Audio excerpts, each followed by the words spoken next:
Now, let's get talking about this very controversial issue, because the scripture and the kind of craziness of the miraculous supernatural Old Testament has caused skeptics to scratch their head and make statements for many generations. So when you go back in time to someone like Samuel Butler and read this statement, the Bible may be the truth, but it's not the whole truth and nothing but the truth. You can see I might be one to accept certain aspects of the Old Testament, certain aspects of the Genesis account, but the flood, really? That one I think I can leave out, because there may be some truth in there, but that can't be true. Or what Mark Twain says here when he says the Bible has noble poetry in it, and some clever fables, and some blood-drenched history, and a wealth of obscenity, and upward of 1,000 lies. That's confidence building, don't you think? As a Christian, to hear that our hero here, Mark Twain, was so adamantly against the scripture. But even in our generation, the generation that our young people is exposed to, with the kind of new atheism that they're exposed to from authors in this culture, don't think for a second that they're not getting it full force and much more aggressive than this. Let's take a look at what some of the people are saying today. Someone like Richard Dawkins, probably one of the most well-known atheists in the world today. I'm sorry to take a sledgehammer to so small and fragile a nut, but I have to do so because more than 40% of the American people believe literally in the story of Noah's Ark. We should be able to ignore them and get on with our science, but we can't afford to because they control the school boards. They homeschool their children to deprive them of access to proper science teachers, and they include many members of the United States Congress, some state governors, and even presidential and vice presidential candidates. The problem isn't just that you silly people believe in fables. It's that you silly people are sometimes in control. And that's why folks like this are no longer benign about their aggressive denial, their aggressive opposition to Christianity, is that it's actually creating a world that they think is dangerous. A world in which religious fundamentalists like us will fly planes into buildings. So they want to address this kind of thing in their writings, and boy, are we seeing a lot of that now. And when it comes to the issue of the flood story, do you think they really have to do much convincing to a young audience in secular universities that this story is such a joke? This is such a fable? They don't spend a lot of time arguing scientifically why it's a fable. All they typically do is just describe the story. That a flood, the globe was covered, every piece of land was covered with water. Really? How much water would that be?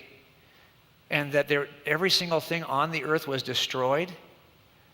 Every human was destroyed by this flood, really? Except for some small group, a family who survived. Oh, what about the animals? Oh yeah, they're all destroyed too. Except, they got pairs of the different species on the boat. Really? All of them? Oh yeah, all of them. Oh, and they got on a boat and they survived this in the water. Yeah. How does that sound to you? Does that sound reasonable to you? There are times when the skeptics will get in front of debates, like when I saw Christopher Hitchens debate William Lane Craig at Biola several years ago when Hitchens was still alive. And he simply had to discredit his opponent like he typically does. He'll ask the audience, look at his opponent, and demonstrate the ridiculous nature of his opponent by asking a simple question. Do you believe in the virgin birth? Yes, I do. I rest my case. Do you believe in the flood of Noah? Yes, I do. I rest my case. You're ridiculous. So I think it is important for us to meet the challenge, don't you?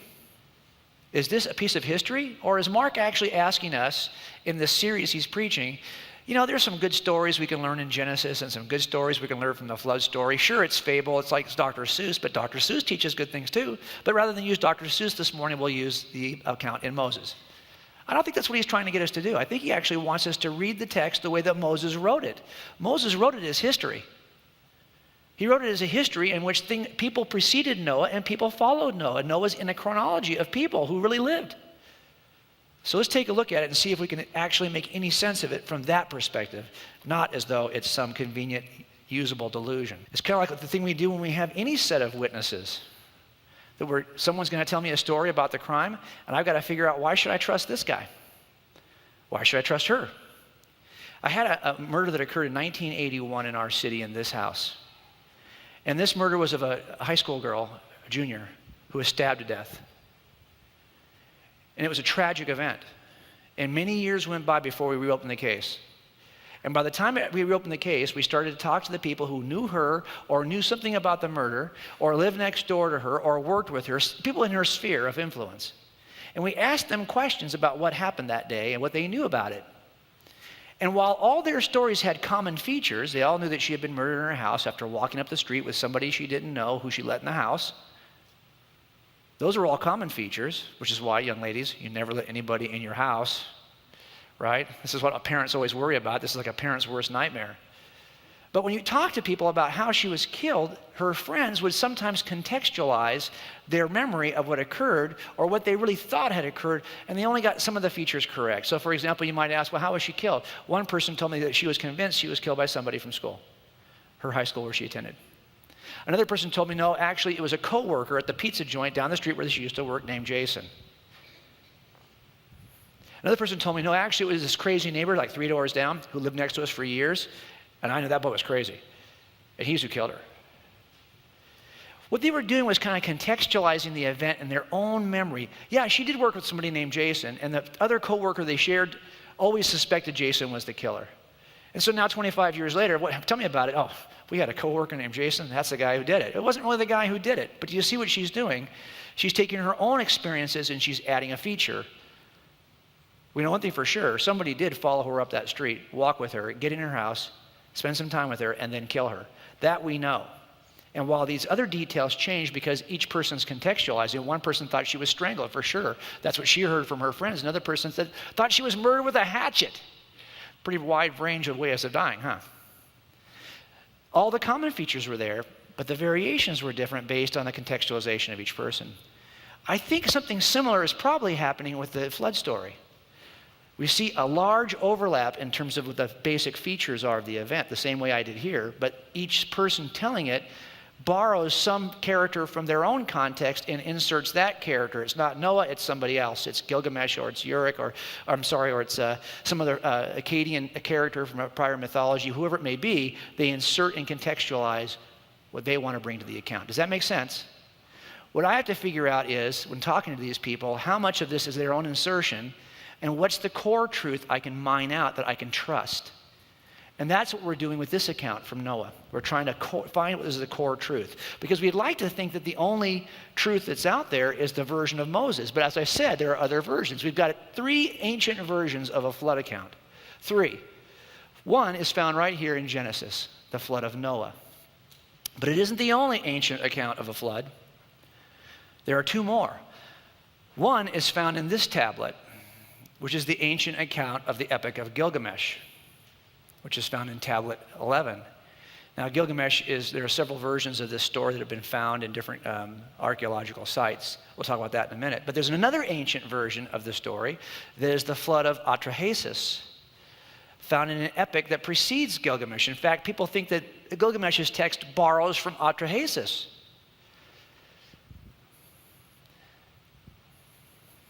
So the question, of course, is which of these should I trust? Let me put them in a timeline for. If I was to draw a timeline, and at one end of the timeline I put today, and at the beginning of the timeline I put way back when, okay? Now, if I look at where these stories appear, you're going to discover that the European stories are not as ancient as the ones around the Mediterranean. And the stories in the Americas are actually not as ancient as the stories in Europe. In other words, it looks like the stories are following people as they migrate across the globe. So my question is going to be, well, where do these stories come from? That's probably the story I can trust, right? Well, there is an ancient version that Moses writes in 1400 BC. There it is. The problem, of course, is that there are other ancient versions. Now, Gilgamesh, actually, the copy we have that actually includes the best flood narrative, comes from about 1000 to 1300. But the problem is that most scholars see that the insertion about the flood actually comes from the Epic of Atrahasis, which occurs prior. That's a much older copy. 1625 is a lot older than 1400.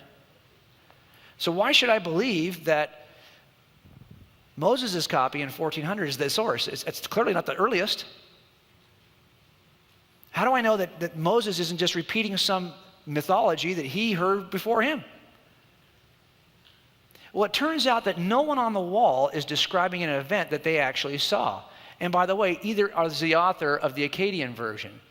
They're not describing something they saw firsthand. They're all describing an event that occurred prior to them. Does that make sense?